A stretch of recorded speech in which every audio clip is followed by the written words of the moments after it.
you or somebody else.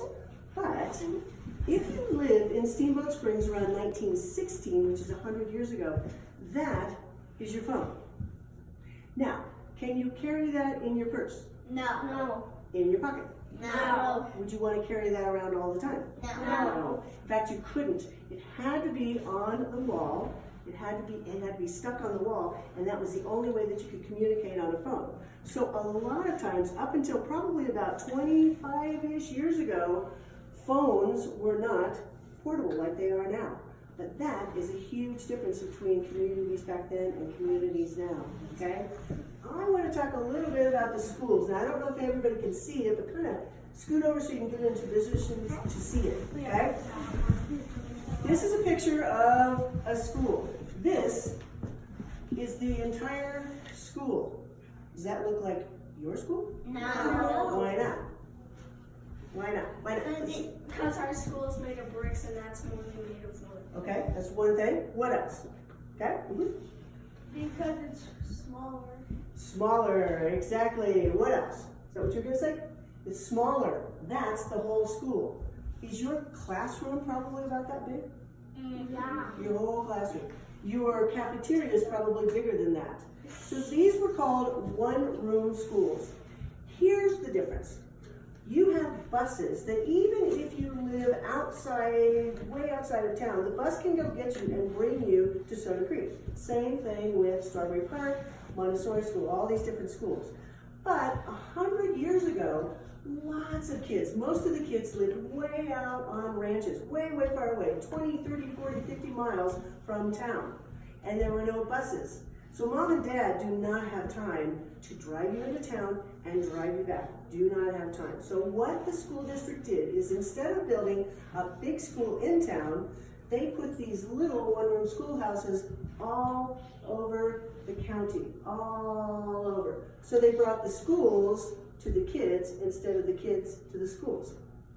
This lasted until about 1959, 1960. And then most of the kids were living in town. These were closed, and you had the bigger schools in town. So when you walk into your school, you have all these different rooms, right? You've got a gymnasium, you've got your classrooms, you've got a library, you've got the offices, you've got a cafeteria. This was one room, okay? There may have been a few rooms over there that might be a library or something, but it was basically all one room. Now, how many kids are in your class today? Do you know? Approximately. 22. 22, okay? This is the entire school, and there are 27 kids there, the whole school. They start at about age 6, they go all the way up to age 15.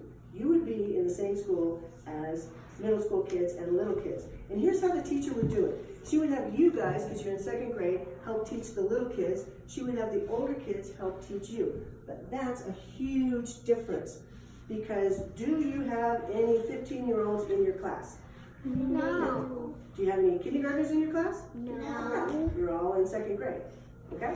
So, you're a teacher, right? Okay, good. Can I pick on you? Can you stand up for a second? All right?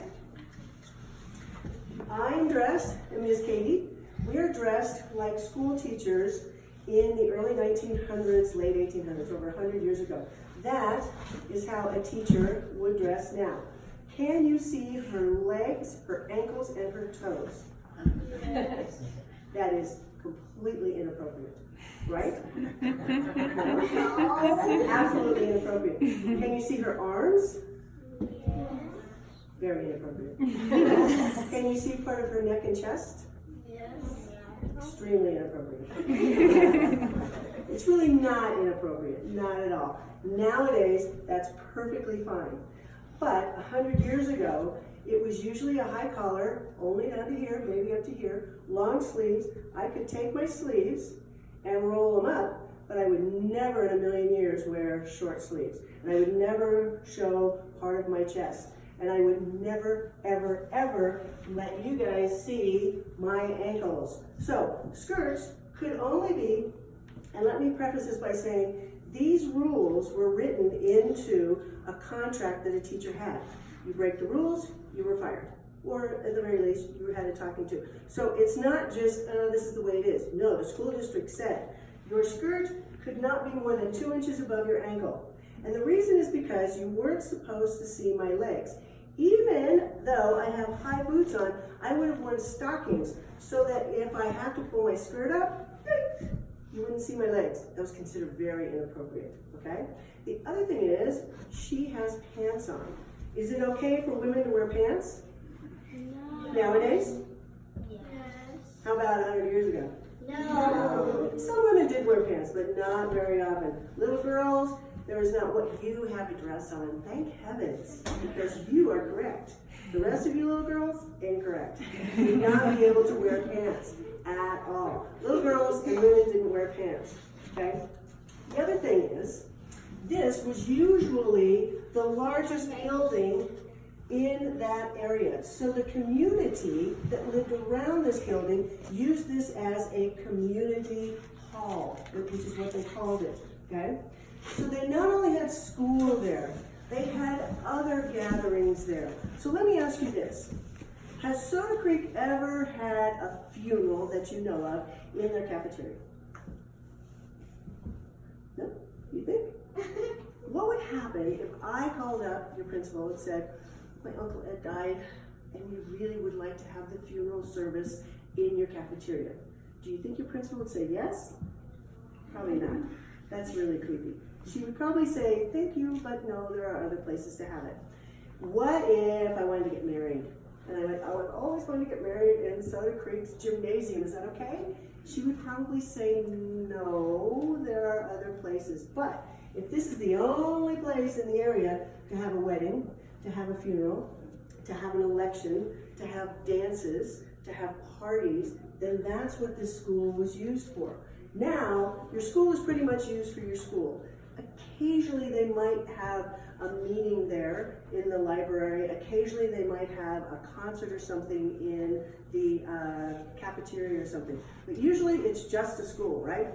It's creepy to walk into the cafeteria and think, ew, they had a funeral here, that's gross. No, we don't do that anymore. Thank heavens. Okay, so I have 53 seconds. Good job. This is really, really hard. The last thing I wanted to tell you is, this is exactly what your desks look like in your classroom, right?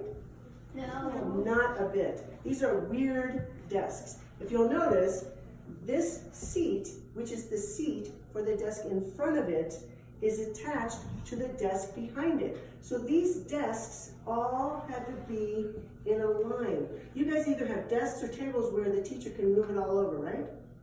You couldn't move these because I'm the child here. If this person said, I want to move my chair, if he moves his chair, I'm like, wait, no, okay? This is what it used to look like. Then eventually, somebody, and I don't know when, went, well, that's really dumb. Let's not have this connected to that. Let's have them disconnected and we can move them all over. So if you can imagine, yeah, I know.